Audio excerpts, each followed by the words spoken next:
Hai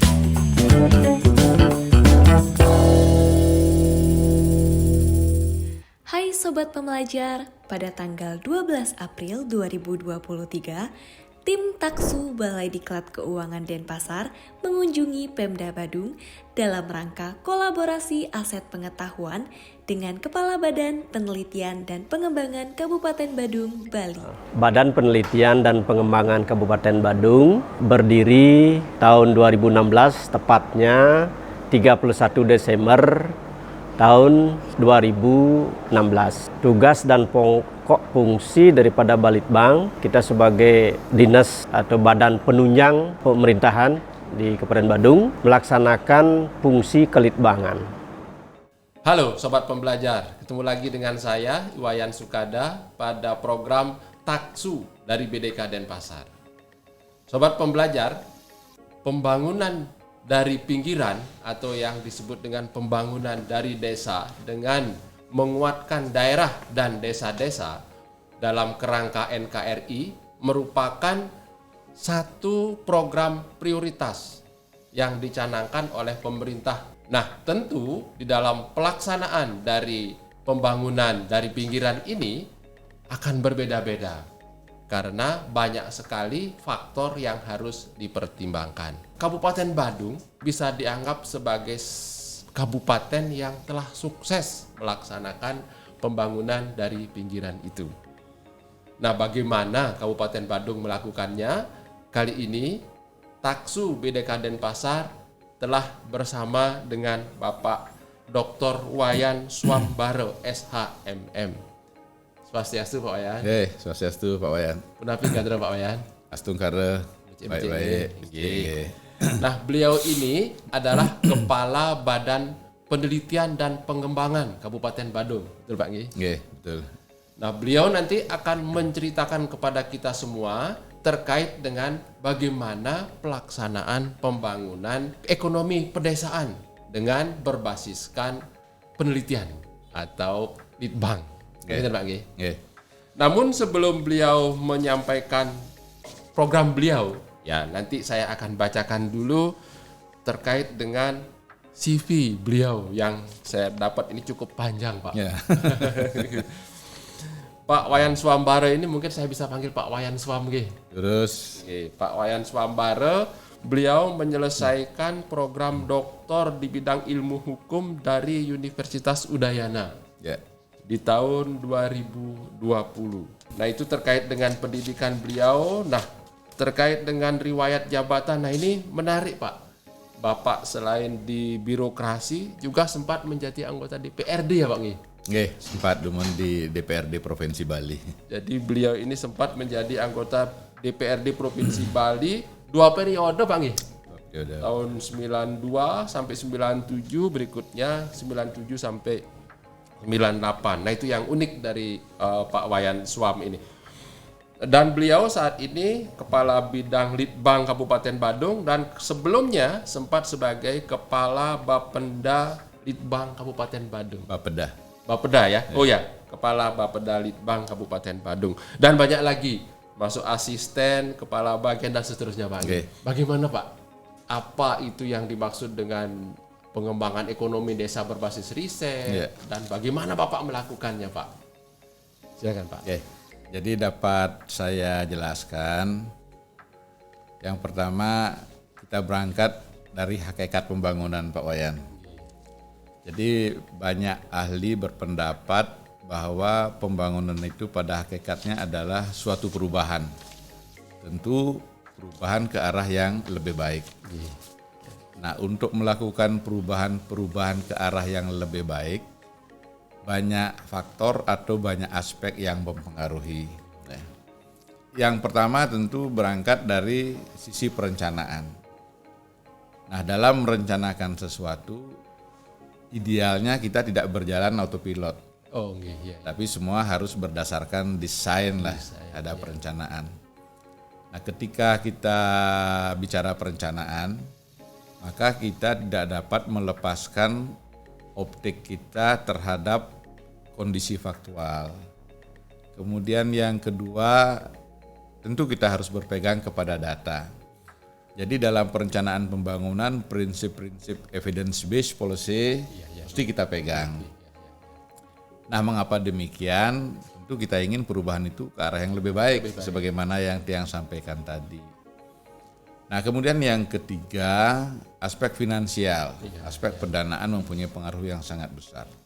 Dan yang paling penting dari semua itu adalah komitmen leaders yang penting. Itu sangat penting. Katakanlah dana ada, masyarakat bagus mendukung, data siap, tapi komitmen pimpinan, leadersnya, komandannya, nah ini harus betul-betul konsisten, terkawal, terjaga gitu ya. Karena setiap pimpinan tentu mempunyai orientasi. Nah, untuk di Kabupaten Badung, jadi usaha-usaha pengembangan atau kegiatan pembangunan yang berorientasi kepada pertumbuhan ekonomi di pedesaan ini sangat konsisten dilakukan. Sangat konsisten dilakukan. Mengapa demikian? Karena tentu pemerintah Kabupaten Badung adalah merupakan subsistem dari sistem pembangunan kita secara menyeluruh. Ada pemerintah pusat, pemerintah provinsi, ada pemerintah kabupaten. Tentu ini link and match-nya harus ada. Nah, oleh karena itu pemerintah Badung, Bapak Bupati juga berkomitmen mengikuti arahan Bapak Presiden bahwa pedesaan itu harus menjadi fokus perhatian. Nah, mengapa desa harus menjadi fokus perhatian? Tentu kita ingin desa-desa kita maju. Ketika kita bicara desa maju, berarti perekonomian masyarakatnya harus meningkat. Nah, bagaimana kita sekarang mengangkat perekonomian masyarakat pedesaan? Nah, tentu sekali lagi juga banyak faktor yang harus dilakukan. Nah, kebetulan pemerintah Kabupaten Badung mempunyai pendapatan asli daerah yang sangat memadai, cukup tinggi. Bahkan pada masa yang lalu nomor 2 di Indonesia bahkan ya. Betul. Nah, kalau daerah lain PAD-nya didapat dari dana bagi hasil, pola-pola dari pemerintah pusat itu. Tapi kalau kita di Kabupaten Badung ini kan tingginya PAD ini tidak didapat secara mudah. Iya, betul. Tidak didapat secara mudah, perlu kerja keras. Nah, kerja keras ini melibatkan pemerintah dan masyarakat. Contohnya kebersihan lingkungan harus terjaga terus. Perlu keterlibatan pemerintah dan masyarakat. Keamanan lingkungan, ketertiban, kenyamanan wisatawan yang berkunjung. Nah, ini semua kalau boleh saya katakan ya berkeringat pemerintah dan masyarakat Badung untuk menjaga wilayahnya sehingga tetap menjadi daya tarik bagi para wisatawan. Nah, kedatangan wisatawan inilah yang berkontribusi besar terhadap peningkatan pajak hotel dan restoran sebagai pendapatan asli daerah Kabupaten Badung. Nah, dari PAD inilah kemudian pimpinan mengambil kebijakan. Memang kita akui bahwa konsentrasi PAD yang penerimaan tertinggi di wilayah Badung Selatan. Tapi bagaimana dengan Badung Utara? Karena Badung Utara juga memiliki potensi yang bisa dihandalkan, yang bisa dikolaborasikan dengan sektor pariwisata yang ada di Badung Selatan. Ada kebijakan-kebijakan pemberian bantuan sosial, pemberian hibah, mengarahkan program-program pembangunan ke wilayah Badung Utara dengan tidak mengabaikan juga wilayah Badung Selatan. Jadi ada pemerataan pengalokasian anggaran pada semua sektor.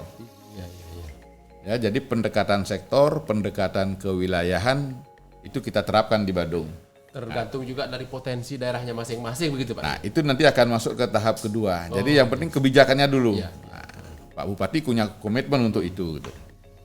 Artinya ada alokasi anggaran untuk pengembangan daerah Badung Utara.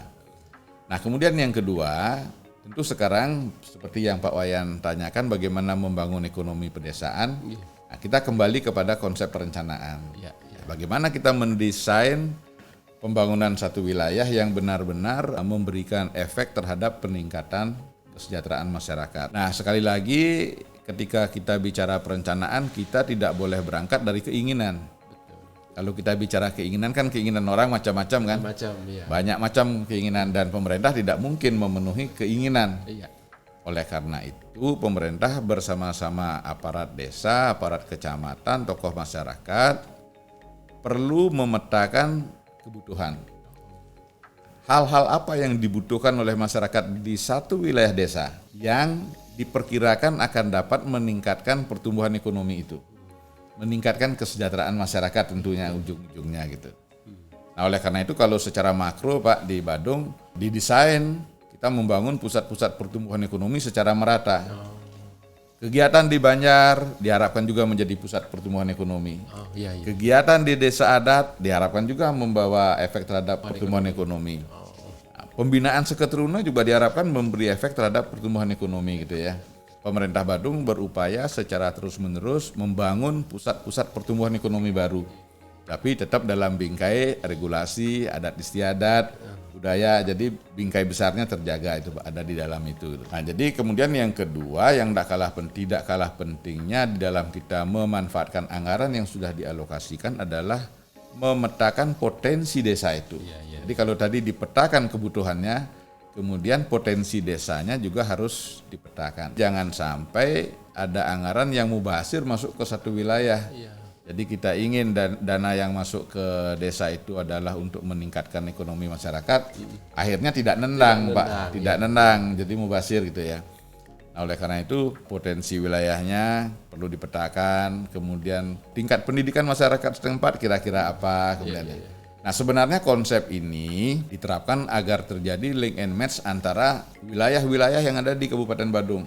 Kadang nggak bisa berdiri sendiri. Nggak bisa berdiri sendiri Pak. Tapi kenyataannya tidak mudah untuk melakukan itu, gitu ya. Tidak mudah untuk melakukan itu.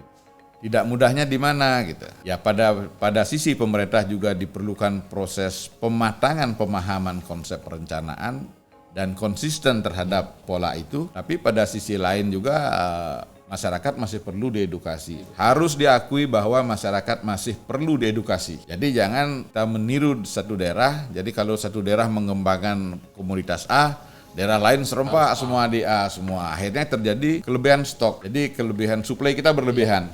Nah kalau suplai berlebihan ini kan akan berpengaruh kepada harga juga. Ya akhirnya satu aktivitas ekonomi yang diharapkan bisa memberikan manfaat ekonomis, keuntungan, akhirnya justru menimbulkan masalah, membawa kerugian. Jadi prinsip-prinsip itu yang diterapkan dalam perencanaan pembangunan daerah di Badung. Nah, sehingga ada daerah yang mempunyai, daerah ini cocok untuk pengembangan hortikultura. Daerah ini cocok untuk pengembangan sentra-sentra ternak. Daerah ini di Badung cocok untuk pengembangan UMKM, industri kerajinan.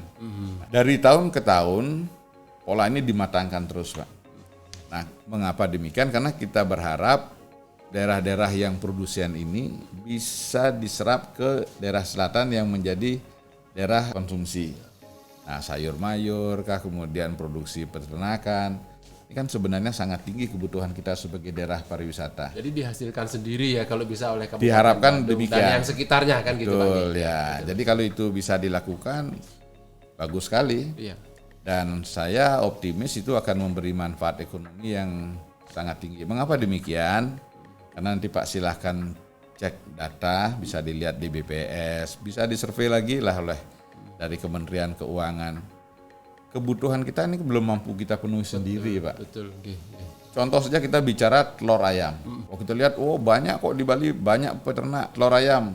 Tapi nyatanya dari hasil survei, riset yang kami lakukan bekerja sama dengan perguruan tinggi, ternyata belum memadai Pak. Masih jauh Pak. Masih ada kekurangan. Nah, kekurangan ini kami telusuri, ada sisi yang menarik. Ternyata banyak peternak-peternak kita telurnya yang dikirim keluar Bali, Pak. Oh, gitu. Nah, ini dari sisi ekonomis mungkin lebih untung. Lebih untung ya. Nah, sementara kekurangan di dalam, kita beli lagi telur dari luar gitu. Nah, ini yang juga saya kira perlu diintervensi oleh pemerintah, mekanisme kontrol ini. Nah, mengapa peternak kita menjual telurnya keluar? Pasti ada sesuatu. Kan? Sisi lain, kita masih membutuhkan. Nah, bagaimana menjaga ini sehingga sirkulasi ini tetap ada di dalam wilayah kita Bali. Kemudian Bapak lihat cabai, sayur, kebutuhan bawang merah, sayur mayur tinggi kebutuhan. Sekarang pariwisata kan mulai bangkit, Pak ya. Jadi kita berpikir masuk ke kondisi normal, kita kurang. Bunga-bunga lagi ya Pak. Iya. Nah, bunga ini kita kan hampir saya dengar ya, hampir setiap hari bunga ucapan, bunga-bunga untuk di hotel, bunga di restoran, bunga-bunga untuk upacara. Bunga yang berkelas lah. Iya. Kita kan masih kurang, Pak. Dan nampaknya setahu saya kita belum memiliki satu hamparan kebun bunga yang memang bernilai tinggi lah, berkelas. Nah, padahal ini kita mendatangkan, saya dengar ada dari Malang, ada dari Surabaya gitu. Iya, iya. Kalau bisa kita penuhi sendiri, kenapa tidak? Kenapa gitu tidak? kan. Ya, sekalian juga meningkatkan perekonomian petani. Tetapi menarik Pak, pengalaman saya juga selama di Bapeda, ikhtiar pemerintah untuk itu ada Pak. Ada, ya. Komitmen pemerintah untuk membantu petani itu tinggi. Tetapi mungkin pun tidak seluruhnya, petani kita ini kan masih berpikirnya konvensional gitu ya. Sesaat lah. Iya. Belum berpikir kepada pertanian yang berorientasi kepada produksi. Mindset ini yang perlu dirubah. Pak. Ya. Ini harus dirubah. Di semua sektor pertanian, Ya. sebagian besar saya lihat begitu. Ya. Contoh sekarang kopi lah, katakanlah Badung punya ikon kopi di wilayah Badung Utara. Iya. Itu masih hijau-hijau, biji kopinya, bukan dipetik Pak. Begitu kebutuhan ekonomi sesaat, istilah Balinya kan pajagangan kah? Oh. Sudah jual di pohon, buahnya hijau karena dia perlu uang. Iya, iya, iya. Jadi begitu nanti petik merah, justru orang yang membeli itu yang dapat keuntungan. Iya, value editnya di sana. Value editnya di sana. Petani kita tidak menikmati apa-apa. Kemudian kita bicara ekonomi desa ini kan berdasarkan segmen wilayah lah ya. Badung Utara pertanian, Badung Selatan mungkin jasa pariwisata. Saya melihat juga bahwa kita hampir tidak memiliki petani yang sejati. Hampir ya. Kalau saya katakan vonis tidak memiliki, mungkin ada yang berkeberatan lah kira-kira Pak Wayan ya. Yang saya maksud kita tidak memiliki petani sejati, ya petani kita paling kerja 2 jam, 3 jam pagi di sawah. Setelah itu tidak ada aktivitas ekonomi dari apa yang mereka kerjakan itu. Iya. Jadi belum menerapkan konsep dari hulu ke hilir terhadap produksi pertanian yang dia lakukan. 2 jam, ya habis itu maaf mungkin pulang. Yang ya, kerja. Ada kerjaan lain, apa mungkin ada ya maaf, mungkin ada yang ngecel siap mungkin ya, ada yang jadi sekegong, ada yang jadi buruh bangunan. Artinya mereka ada aktivitas, tetapi tidak aktivitas yang berkaitan dengan Pertanian tadi. sektor pertanian yang dia geluti itu. Akhirnya menjadi sambilan aja itu Pak ya. Kesannya seperti menjadi sambilan. Nggih, nggih. Ya. Padahal kalau kita lihat Bali lah, mungkin saya amati dari data, saya sempat keliling-keliling melihat potensi wilayah. Sudah saatnya kita perlu berpikir menjadikan pertanian ini pilar pembangunan yang kuat. Pengalaman kita di pariwisata dengan pandemi Covid kemarin kan roboh kita Pak. Iya, betul, Badung paling tinggi merasakan 80% pendapatan asli daerah Badung yang berasal dari pajak hotel dan restoran itu hilang. Nggak bisa didapatkan. Nggak bisa didapat Pak. Iya, iya, nggih. Nah, ketika itu tidak didapat, ya tentu akan berdampak keras terhadap kondisi pembangunan di Badung, termasuk juga alokasi yang diberikan oleh Badung kepada 6 kabupaten lain di Bali kan. Iya, sebagai Jadi ya Pak, kompensasi ya, kompensasi jadi sebenarnya daerah lain juga menikmati kesusahan Badung itu gitu Pak. Iya, Nah, oleh karena itu saya pikir sudah saatnya sektor pertanian ini betul-betul mendapatkan penanganan. Pandangan saya, penanganan itu tidak hanya diberikan bantuan bibit, didampingi, bantuan saprodi, saya kira enggak Pak. Karena petani kita ternyata juga hampir sebagian besar tidak efektif diberikan itu. Sudah saatnya pemerintah daerah menerapkan, membangun atau melakukan sistem corporate farming. Iya. Jadi diorganize petani itu Pak. Apakah dia berapa puluh hektar dikuasai, Pemda ada di dalamnya, apakah disewa atau dibeli.